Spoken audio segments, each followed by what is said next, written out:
So average person is pretty tough because I don't know how much the average person knows about marketing in general. So I'm gonna gloss over like the major stuff that I think the average marketer would know about, or maybe even business person. So like, Facebook's tools or Google's tools, which I'm sure he'll talk about.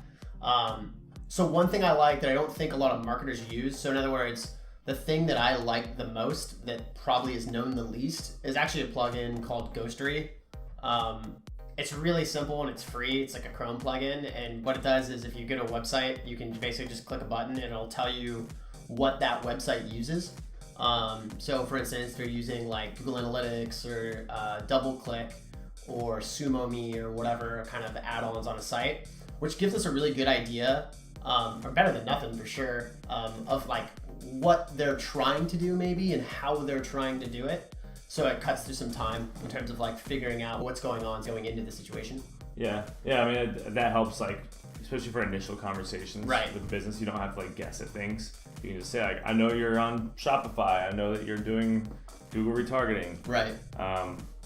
So my response to this is probably not surprising to the average internet user, which is just how much data Google has on you, and Facebook for that matter, but how much of that we're actually able to use now. So for a long time, Google knew what you were searching for. They knew what was in your email.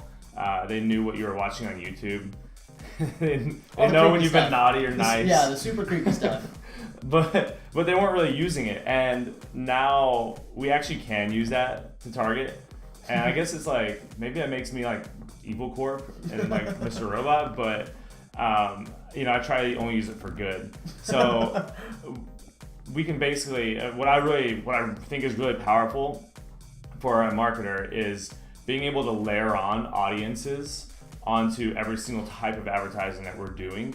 And that's something we try to do for everything. So an audience is, somebody that's been to your website, somebody that's signed up for your email, somebody that's watched one of your YouTube videos, somebody that has received emails from one of your competitors. Yeah, it's a big one. Those are all different targeting parameters that we would layer onto our campaigns, along with the basics of just like gender, age, household income, of course, like zip code. So when you think about how much of that stuff you can put on to target your campaigns, it's so far removed from what probably the average person thinks that Google is, which is like search, and it's a lot more advanced than that now. So it's a lot more powerful. I mean, the visual for that is you have a giant circle, right? That is Google. I don't know if you can see that, but I imagine you can see my face. And all these different things that he referenced, right? All these different layers are basically like a chopped up Venn diagram. So like now instead of this, you have this, and then you have this, and then this, and then you have tons of little circles of all the different stuff you can target really, really like directly to them with a direct message. And it's only, Facebook's the same way. It's usually actually getting better. So there's even more stuff you can do.